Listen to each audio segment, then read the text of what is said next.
Maayong hapon, sir. May hapon siya.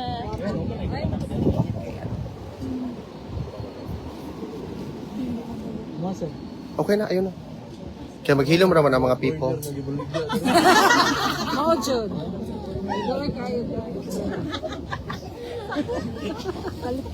Tingin sa may ato. Okay, balik ka. Isa man ikaw muna. Ikaw no? Right din na? Sa may pangutan na Bisaya man. Mayor, magandang hapon po, Mayor, at kasama natin ang mga supporters ni Tatay Digong sa hapong ito. So, kumusta po si PRRD? Ano po ang mensahe niya sa pangbayan? Sabi niya na sinabihan ko man kasi na marami naghahintay sa kanya everyday dito. Masaya siya. Sabi niya, pag makalabas siya, he will personally thank you pag once he gets out. Thank you for your enduring trust and confidence in him. Yes. It's a specific Okay, I have one question. He's happy. He's optimistic kasi nakikita niya. Kasi nga, nakukwento namin since nung illegal arrest niya until now, marami sa inyo talaga, lalo na rin mga OFW, na kung kahit nasa iba-ibang lugar, all over Europe and some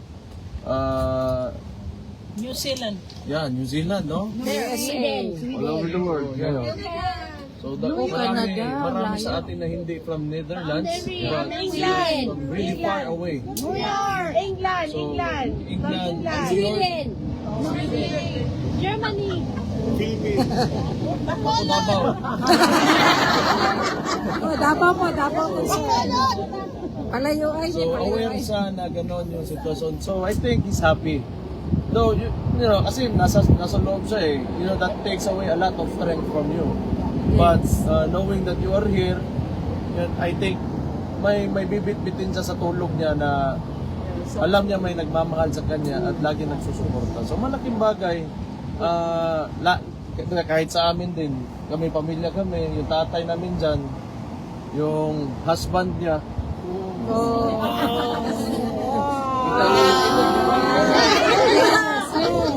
Ang best pa rin. Tulong sana kami, sir. Marami sanang kasama si tatay matulog sa loob. Kung pwede lang kami pumasok. Kami na lang papalit doon. Ikaw. but anyway, okay naman. Masaya kami. You know, as a family, masaya kami na nandyan kayo because hindi naman tayo magkadugo. You know, but nobody ever told you to do this. No. I know that you're doing this out because gusto nyo lang and you really believe in him. Yes. So, 100%. Maraming salamat sa inyo. Wala akong masabi. Siguro kung walang ganitong klaseng suporta from the Filipinos, ayaw ko na rin. You know, ang hirap eh. Ang hirap na sitwasyon. We are against an entire administration. So hindi, pag wala kayo, wala. Baka bukas nga, wala na ako. Di ba? Hindi natin alam eh. But I know that my father and especially my sister also ngayon, na nandyan pa, is protected by the people. Yes. Yeah. That's why 2028 senador. Okay na ko. Hindi na magbanday sa Davao. Davao na lang ka sir, kay way samok. Samok ang tibok. Hindi, magkataas imong posisyon, magkadako imong problema. Mao gyud. Davao ra. Vice Mayor. Davao ra tayo samok kay Nay Luzon. Kato na lang samok ang reaction niya about sa Pag-uusap po ba mga priority programs pang projects ni PRD as Mayor of Davao City? Wala man, kay nangumusta na siya sa Davao. So, tinanong niya kung ano status. Sabi ko, okay naman yung turnout ng election. So, that they still believe in him. Isa yung tumatakbo na mayor. So, tambak talaga yung kalaban despite of in spite of na ang dami nilang pera na ginamit, yung tinayuan nila yung resources ng DSWD and they claim it as their own resources to as indirect vote buying, but still, you know, the Davaoenes believe in him. Ibig sabihin yan that you cannot really topple down kung ano nagawa ng isang tao and trust na nag-gain niya sa mga Dabaweños. So, luckily, ako, si Duterte din, anak niya, kasama ako doon, nadamay lang ako, kumbaga. So, nakuha ko rin yung boto, mostly na nakuha niya.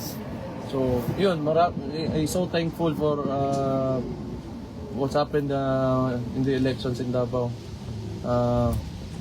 Wala ba kayong napag-usapan, Mayor, kung kailan po yung panunumpa? Kaya, Wala pa naman. Kasi, wala, nangumusta lang ako. Yun, inuna ko, yung health niya, o how he's feeling. So, Mayor, ambot, ako nang tao, hindi ako nagtanong. Mayor, Next time, bukas, kung tanong ako. Mayor, I have a question. What did you feel when you first saw your father?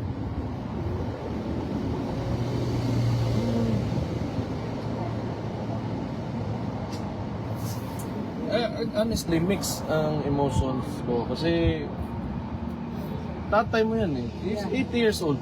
Sabi niya nga 84 siya. So, it must have felt 4 years na siguro sa kanya doon na nasa loob siya. Ba? Hindi natin alam, di ba? So, we try to insist na 80. So, sinasabi niya 84 daw siya. But it's only been, what? A couple of months. 83 days. Yeah. So, yun. Well, I think at that age, siguro he's been a very popular former president ever since he came down. Yung wala namang nakakuha ng ganung trust rating Correct. even sa buong mundo. So, That's true. yung hindi ko, I really think he doesn't deserve this. No, he doesn't. Hindi naman talaga perfecto lahat ng administrasyon, lahat ng mga dumaan na presidente, pero why would you do this to a person that clearly na pinakita niya sa mga tao on how you love your country? Correct, So, sir. you know, during his term, like I said, di naman sa perfecto, but he always emphasizes the love for country. And just to do this to him. Diba? So yun ang naramdaman ko na it's really so unfair that they did this to him. A lot of people, sir, wanted to know if the former president is active, naglalakad ba siya, or may activities ba siyang ginagawa, because a lot also are afraid that with his age, it's quite difficult. Oo, tama naman yung iniisip natin na gano'n kasi nga matanda na siya. But siguro, I think on some days he's okay, on some days maybe not. Gano'n naman ang tao, wala naman talaga consistent dito sa pagdating sa kasiyahan at sa kalungkutan, di ba? Yes, sir. So he's like anybody else. He's just an ordinary person at the end of the day. So, you know, whatever, kung ano man yung mafe-feel ng mga tao na nakakulong, then he goes through with it. But he's a strong guy. He's a, yeah. So, there's a lot of reason for us to be optimistic about Yes.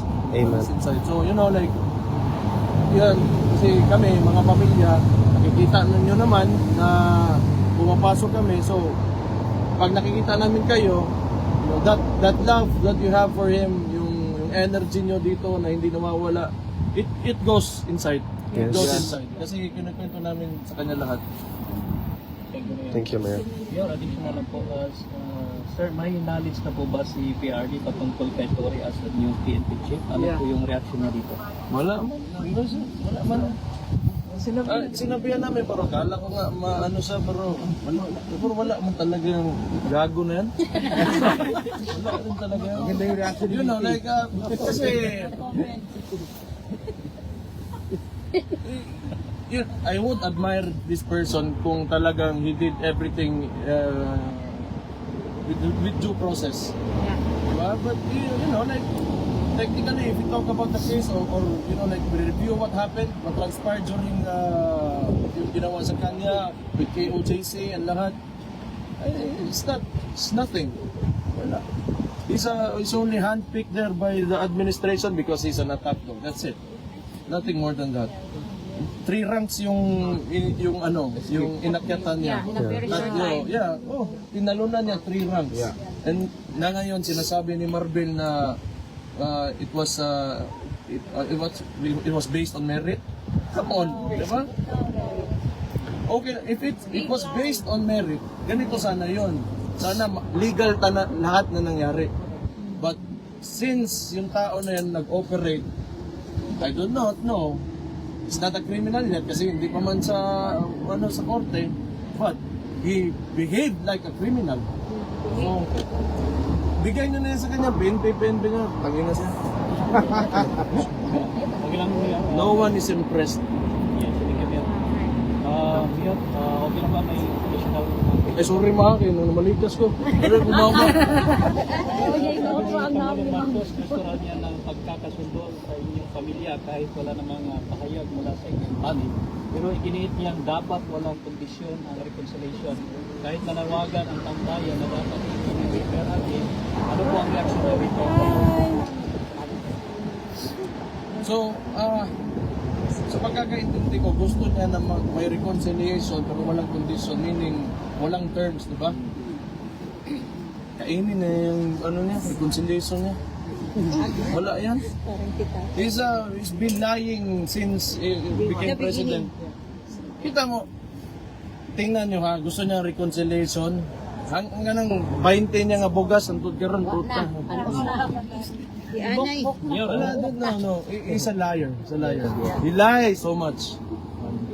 Puro kasinungalingan ng tao na yan. And ang style kasi ng administrasyon na yan, press release, sa reconciliation. Ganito yon. Listen to me. Itong nangyari, di ba, pagkatapos ng eleksyon, so naratol sila, kung sa Binisaya pa, parang shaken sila with the results. Kasi, nung pagsabi niya, 12-0, papasok sila. Then, ang nangyari, wala, watak-watak. And we do not even know kung saan kinuha ni Bam at saka ni Kiko Pangilinan yung boto nila. Huwag na natin pag-usapan yan because pero, di ba, yung resulta ng election, you have the administration, madumi na nga kayo maglaro, tapos ganun pa yung result na nakuha niyo. So, may mass resignation ngayon nangyari. Now, I have this theory. Itong mass resignation, sino man yung na umalis talaga dito? This Soljan Guevara, di ba? Yeah. I think that was only a smokescreen to tanggalin si Soljan Guevara kasi they do not want to admit na hindi nila masagot yung mga tanong sa kanila. Yeah. And I do not know kung ano ang gagawin nitong bagong Solicitor General for the administration. So, yan, puro PR, puro positioning, puro angling sa media, and puro propaganda. That's all that you will get from this administration. It's been 3 years and it's been like that. So do not expect that things will get better dahil sa sinabi niya may reconciliation and that he's trying to man up and no. Like what PRD said, and it really shows. Ngayon, midterm na ito, that he is weak. And nakita natin yan ngayon sa midterm elections na talagang mahina siya. Mayabang pa, magsabi ng 12-0, 12-0. Paano mo kandidato? Mayor, hindi pinansin ni Pangulong Marcos ang malaking bagsak ng kanyang trust rating. Ang sabi niya, marami naman daw ibang survey sa Pulse Asia. Ano po ang masasabi niya rito? Yung Pulse Asia is 25%? 35? 25. Well, let me tell you, I've seen the other surveys. Patingin. He gets 50, 20 at most, 25 at most. So yung sinasabi ng ibang survey, baka hindi niya na binanggit kasi mas mababa pa siya doon. Baka negative. True. Mayor, Yung Negative pagpasok zero. nyo kay Tatay Digong, ano yung balita sa Pilipinas na pinalita niyo sa kanya? Anong reaction niya?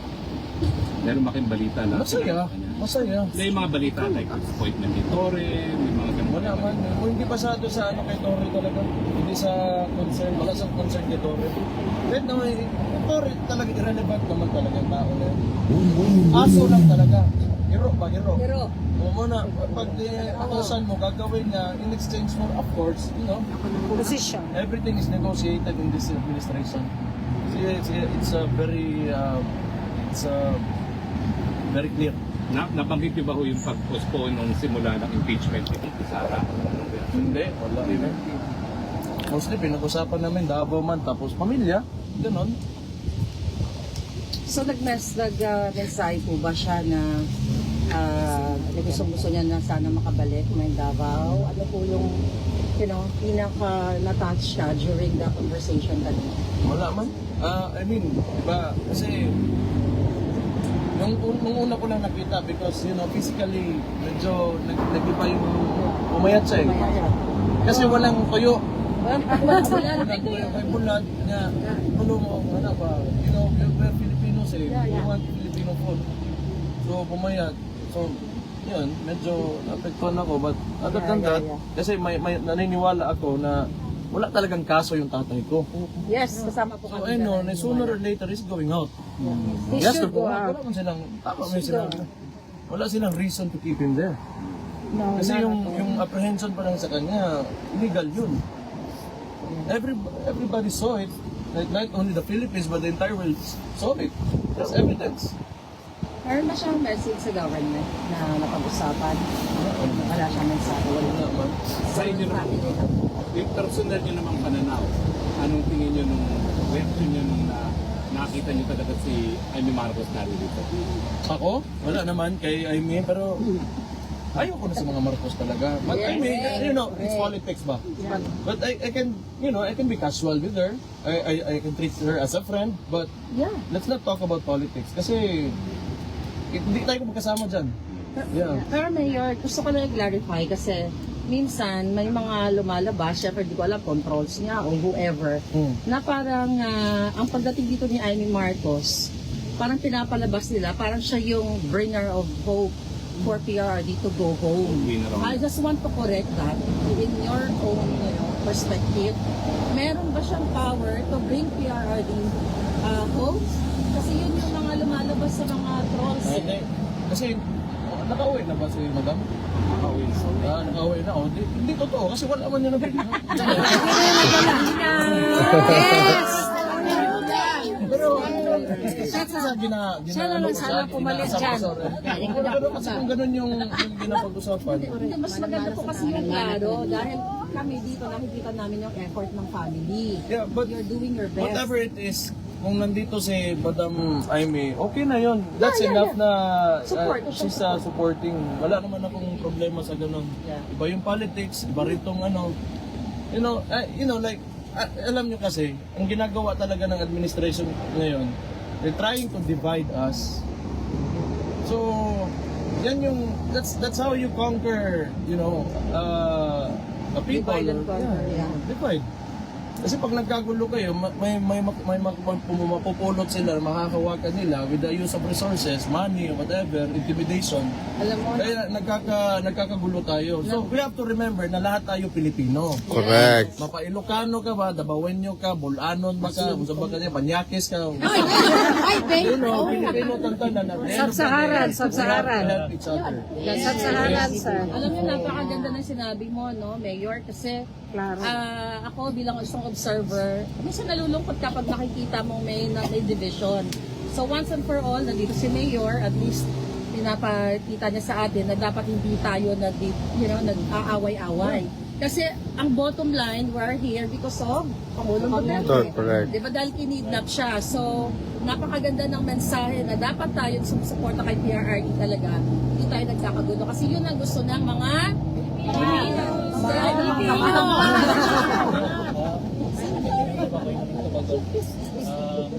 sinabi ni Pangulong Marcos na watch me sustain ang 20 pesos na kada kilong ng gas na liwala po kayo.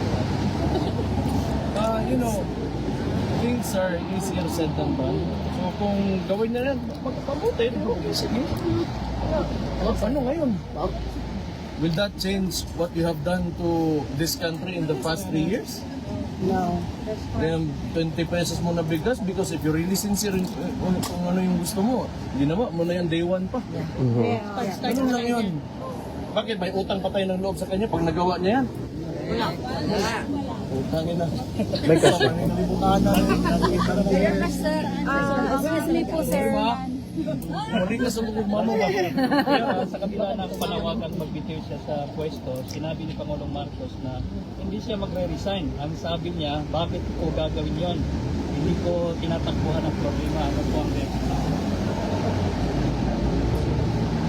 Dito sa magre-resign kasi hindi ka tinatakbuhan ng problema. Ayun na. Siya problema siya. Question. He has to step down. Hindi, wala man talaga mag-resign dyan. It's not man enough to do it anyway. He's not that kind of person. He cannot even own up to his mistakes. He cannot admit that this country is, like divided.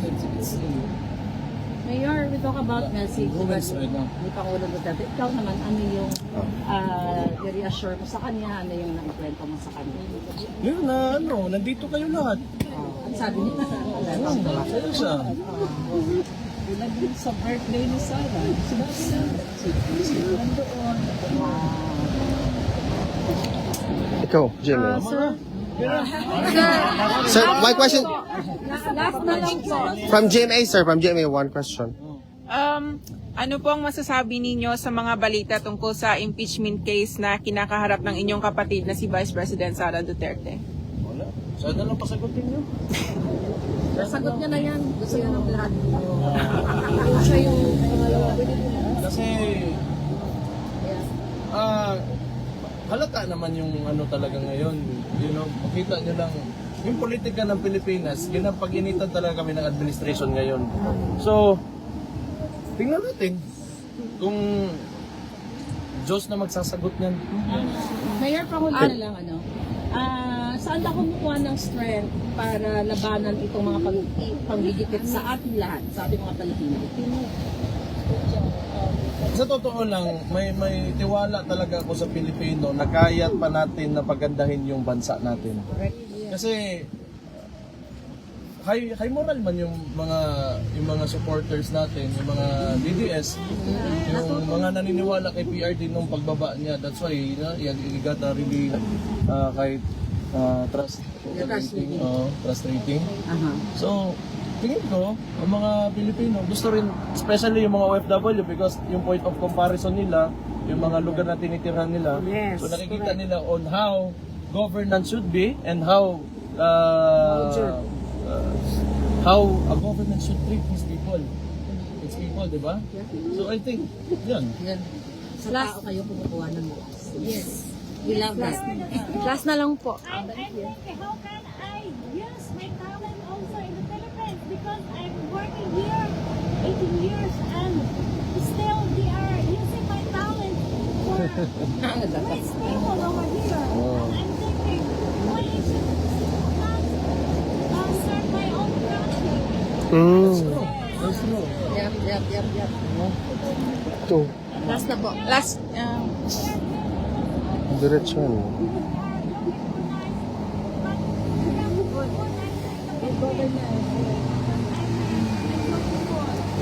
My spirit, very positive, optimistic. Tama, ganun lang. Laban ng lagi, because wala man. If you stop now, wala na mangyayari talaga. Yung problema lang din talaga ng Pilipinas, yung mga traditional practices talaga ng mga politicians. Pero that's another topic. And I don't want, kasi marami na namang magagalit sa akin pag magsalita talaga ako.